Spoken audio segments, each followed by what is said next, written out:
باب ما جاء في سجود القرآن عن أم الدرداء عن أبي الدرداء قال سجدت مع رسول الله صلى الله عليه وسلم 11 سجدة منها التي في النجم۔ اس باب میں دو مسئلے مختلف فی ہیں۔ حاشیہ فی الباب عدة خلافیات فی سبب السجدة وحکمها وعددها وصفتها ووقتها ومحالها من الآيات وغير ذلك، والشيخ الأنور رحمه الله تعرض في إملائه على جامع الترمذي إلى أشهرها وذلك اختلافهم في حكمها وفي عدها، فنقتصر عليها ونحن أيضا، وليراجع للبقية عمدة القاري وكتب الفروع وبداية المجتهد كذا في المعارف جلد نمبر 5 صفحہ نمبر 55۔ پہلا مسئلہ یہ ہے کہ سجدہ تلاوت ائمہ ثلاثہ کے نزدیک مسنون ہے، جبکہ امام ابو حنیفہ رحمہ اللہ کے نزدیک واجب ہے۔ ائمہ ثلاثہ کا استدلال ترمذی میں حضرت زید بن ثابت کی حدیث سے ہے، فرماتے ہیں قرأت علی رسول اللہ صلی اللہ علیہ وسلم النجم فلم یسجد فیہا۔ حاشیہ جلد نمبر 1 صفحہ نمبر 102۔ باب ما جاء من لم يسجد فیہ ورواه الشیخان انظر الصحیح البخاری جلد نمبر 1 صفحہ نمبر 146۔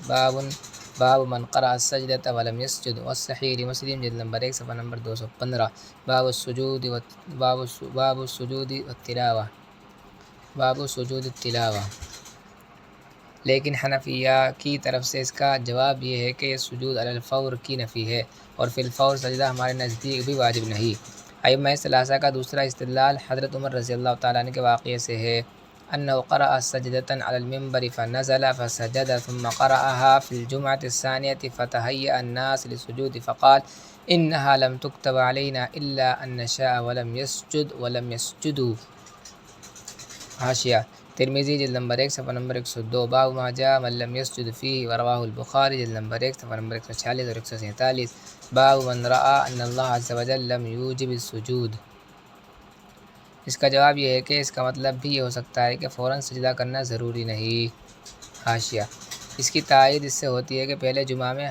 حضرت عمر رضی اللہ تعالی عنہ نے آیت سجدہ پڑھنے کے بعد فوراً اتر کر سجدہ کیا، چنانچہ روایت کے الفاظ یہ ہیں انه قرأ سجدة على المنبر فنزل فسجد، جبکہ دوسرے جمعہ میں فوراً سجدہ کرنے کے بجائے فرمایا انها لم تكتب علينا الا ان نشاء، گویا انہوں نے نفس وجوب کا نہیں بلکہ وجوب علی الفور کا انکار کیا۔ لیکن علامہ بن نوری رحمہ اللہ معارف السنن جلد نمبر 5 صفحہ نمبر 75 میں حضرت کشمیری رحمہ اللہ کا قول نقل کرتے ہیں ولم ارى جوابا شافيا لعلمائنا الحنفية عن اثر عمر رضی اللہ تعالی عنہ ولا يكفي قولهم ان الوجوب ليس على الفور لانه لم يكن عذر ولا يوجد نكتة التاخير كما كانت في قصة النبي صلى الله عليه وسلم في حديث زيد بن ثابت كما في المعارف جلد نمبر 5 صفحہ نمبر 73۔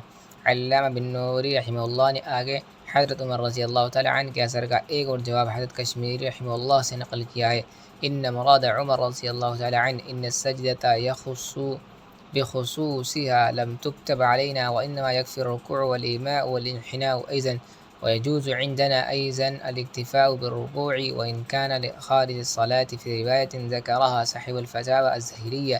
ونقلها صاحب الدر المختار، وكذلك ذكر الإمام الرازي في تفسيره الكبير الاكتفاء عند أبي حنيفة بالركوع والسجود استدلالا بقوله تعالى وخر راكعا وأناب، وتخصيصه بداخل الصلاة غير لازم۔ جہاں تک ایماء سجدہ کی ادائیگی کا تعلق ہے، اس سے متعلق آثار مصنف ابن ابی شیبہ جلد نمبر 2 صفحہ نمبر 2 باب اقراء الرجل السجدة وهو يمشي ما يصنع میں دیکھے جا سکتے ہیں۔ مثلا عن ابراہیم ان اصحاب عبد اللہ كانوا يقرؤون السجدة وهم يمشون فيؤمون ایماء۔ حضرت کشمیری رحمہ اللہ فرماتے ہیں ولم أرى أثرا من أحد من السلف أنه قرأ آية السجدة فلم يسجد أو لم يقرأ أو لم يؤم برأسه، فالحاصل أن مراد عمر رضي الله تعالى عنه أن السجدة بخصوصها لم تكتب علينا، هذا ملخص ما في معارف السنن جلد نمبر 5 صفحہ نمبر 74 77 بتغیر وزیادة والمرتب۔ اور یا اس کا مطلب یہ ہے کہ لم تكتب علينا بهيئة الجماعة، حنفیہ کا استدلال ان تمام آیات سجدہ سے ہے جن میں صیغہ امر وارد ہوا ہے۔ شیخ ابن حمام رحمہ اللہ فرماتے ہیں،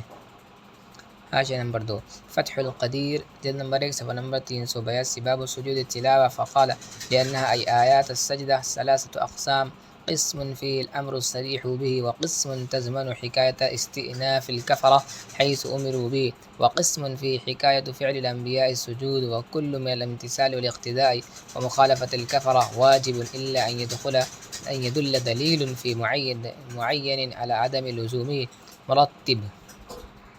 حنفیہ کے ابن حمام فرماتے ہیں کہ آیات سجدہ 3 حالتوں سے خالی نہیں، یا ان میں سجدے کا امر ہے، کما فی سورۃ العلق، کلا لا تطعہ واسجد واقترب، یا کفار کے سجدے سے انکار کرنے کا ذکر، کما فی سورۃ الانشقاق، اعوذ باللہ من الشیطان الرجیم، وَإِذَا قُرِئَ عَلَيْهِمُ الْقُرْآنُ لَا يَسْجُدُونَ، یہ انبیاء کے سجدے کی حکایت ہے، کما فی سورۃ الصاد، وَظَنَّ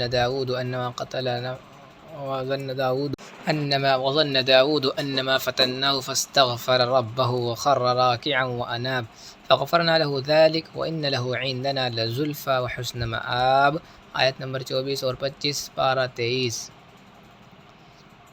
اور امر کی تعمیل بھی واجب ہے، کما ہوا ظاہر، کفار کی مخالفت بھی،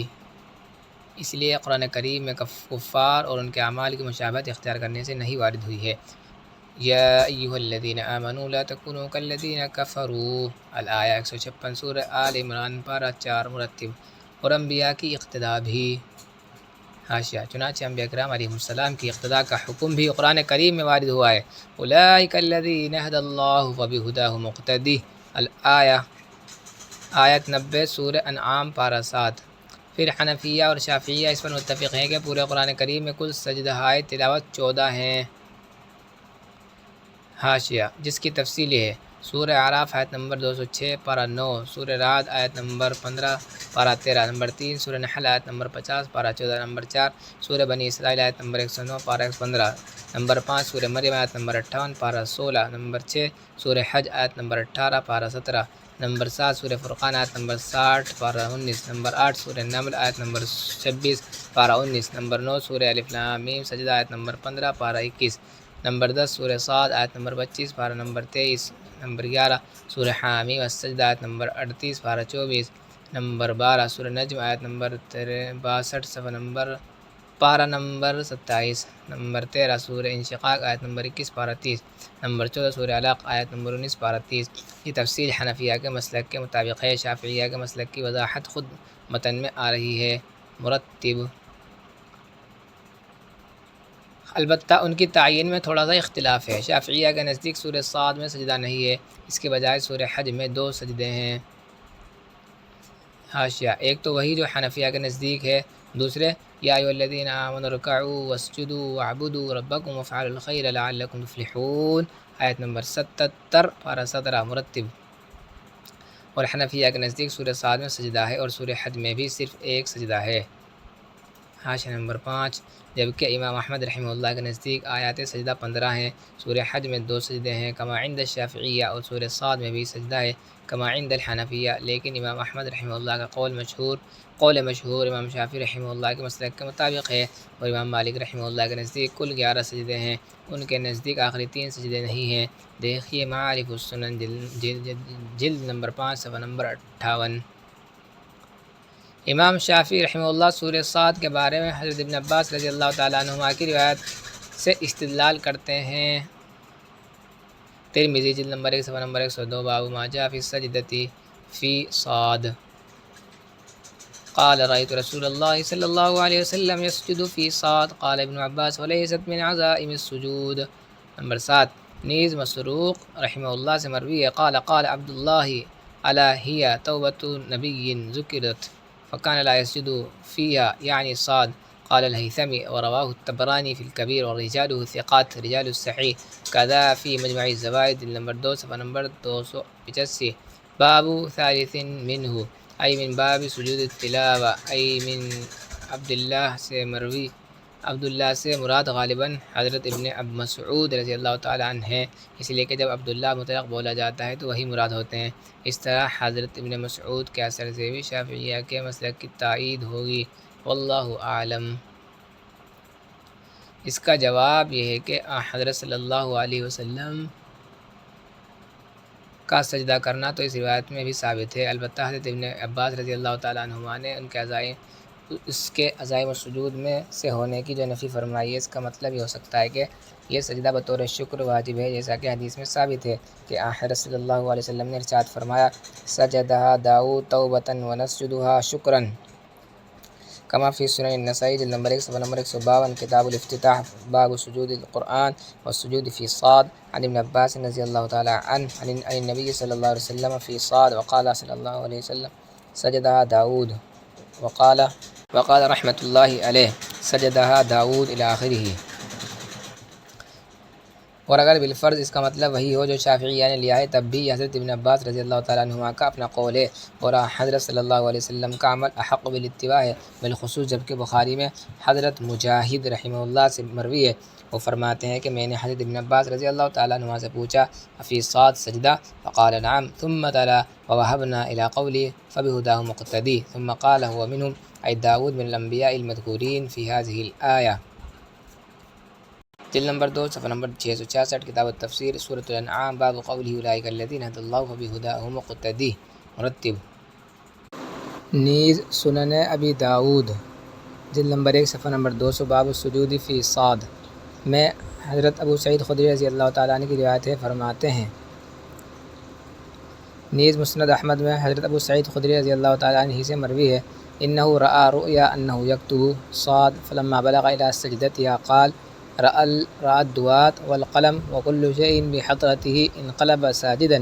قال قصصتها على النبي صلى الله عليه وسلم فلم يزل يسجد بها قال الهيثمي رواه احمد ورجاله رجال الصحيح مجمع الزوائد جلد نمبر 2 صفحہ نمبر 284 باب ثالث منها ای من باب سجود التلاوہ۔ فرماتے ہیں قرأ رسول اللہ صلی اللہ علیہ وسلم وهو على المنبر صاد فلما بلغ السجدہ نزل فسجد وسجد الناس معه الى آخرہ۔ بہرحال سورہ صاد کا سجدہ قوی دلائل سے ثابت ہے۔ حاشیہ حضرت ابو ہریرہ رضی اللہ تعالیٰ عنہ کی روایت سے بھی مسلک حنفیہ کی تائید ہوتی ہے ان النبی صلی اللہ علیہ وسلم سجد فی صاد وعن عثمان بن عفان انہ سجد فی صاد رواہ عبداللہ بن احمد ورجالہ رجال الصحیح کذا فی زوائد الہیثمی جلد نمبر 2 صفحہ نمبر 285۔ ان کے علاوہ حضرت عمر فاروق رضی اللہ تعالیٰ عنہ اور حضرت ابن عمر رضی اللہ تعالیٰ عنہما بھی سورہ صاد کے سجدہ کے قائل ہیں۔ دیکھیے مصنف عبد الرزاق جلد نمبر 3 صفحہ نمبر 336 اور 338 رقم 5862 اور 5872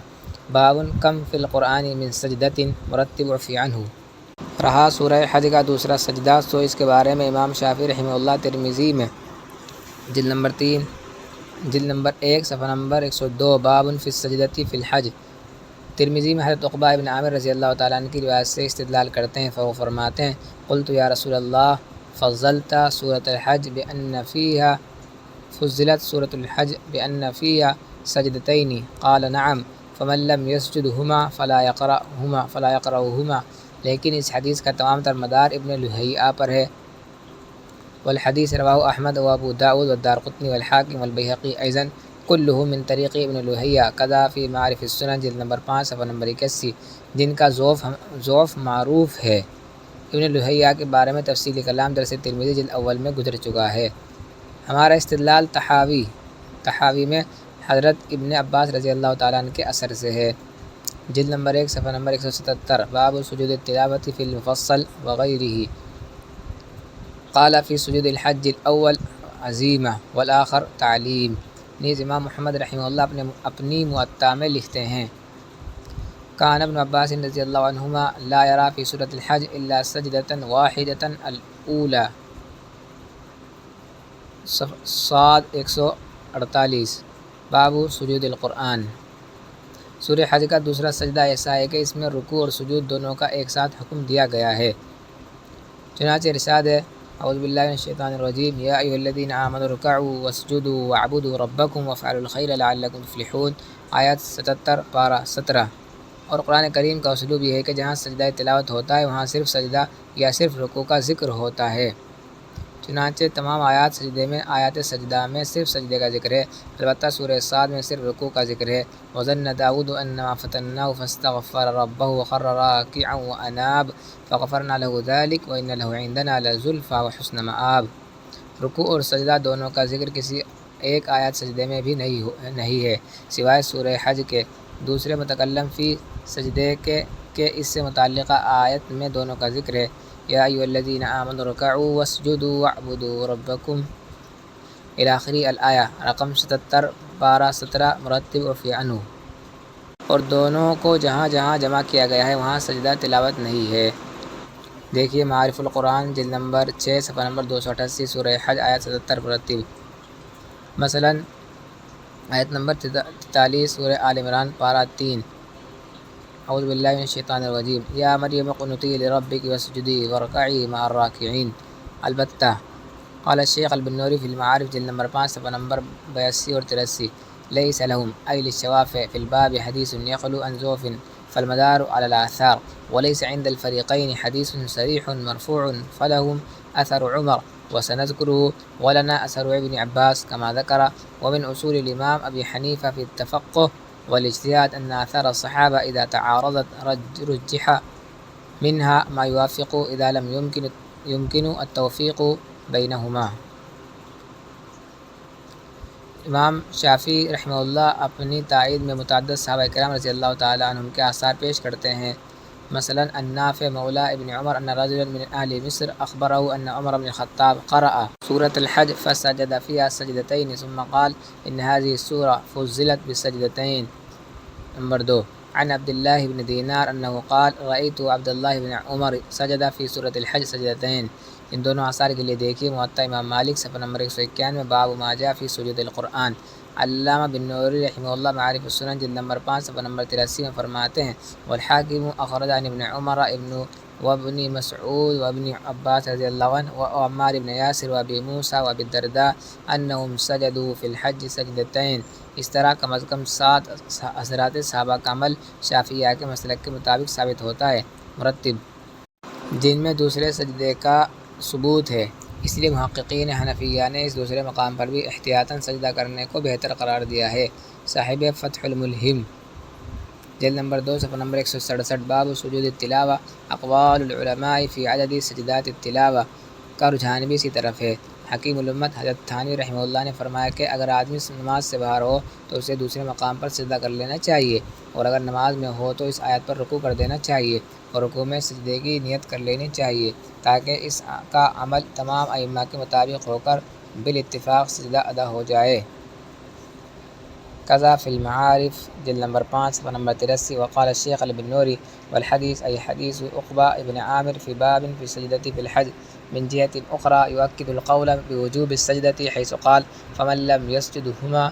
فلا یرقعهما فلیتنبہ۔ امام مالک رحمہ اللہ کے نزدیک مفصل کی صورتوں میں سجدہ نہیں ہے۔ سورہ حجرات سے لے کر آخر تک کی تمام صورتیں مفصل میں شمار ہوتی ہیں، پھر سورہ حجرات تا سورہ بروج طوال مفصل کہلاتی ہیں، اور سورہ بروج تا بینہ اوسط مفصل، اور سورہ بینہ تا سورہ ناس قصار مفصل،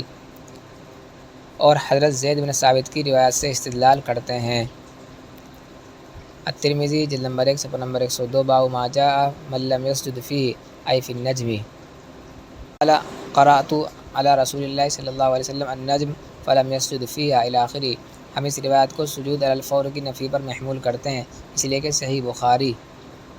جلد نمبر 1 صفحہ نمبر 186 باب سجود المسلمین مع المشرکین، جلد نمبر 2 صفحہ نمبر 721 کتاب التفسیر سورۃ النجم باب قولی فاسجدوا للہ واعبدوا۔ صحیح بخاری میں حضرت ابن عباس رضی اللہ تعالیٰ عنہما سے مروی ہے۔ نیز صحیح مسلم جلد نمبر 1 صفحہ نمبر 215 باب سجود التلاوہ میں حضرت ابن مسعود رضی اللہ تعالیٰ عنہما سے مروی ہے، عن النبی صلی اللہ علیہ وسلم انہ قرأ والنجم فسجد فیہا وسجد من کان معہ الی آخرہ۔ مروی ہے ان النبی صلی اللہ علیہ وسلم سجد بالنجم وسجد معہ المسلمون والمشرکون۔ اختلفوا فی وجہ سجدۃ المشرکین انظر لتفصیل معارف السنن جلد نمبر 5 صفحہ نمبر 68 تا 71 باب ما جاء فی السجدۃ فی النجم وسجد معه المسلمون والمشرکون والجن والانس. نیز حضرت علی رضی اللہ تعالیٰ عنہ سے مروی ہے. مصنف عبد الرزاق جلد نمبر 3 صفحہ نمبر 336 رقم 5863 باب کم فی القرآن من سجدۃ ومجمع الزوائد جلد نمبر 2 صفحہ نمبر 285 باب ثالث منه قال الہیثمی رواہ الطبرانی فی الاوسط وفیہ الحارث وهو ضعیف.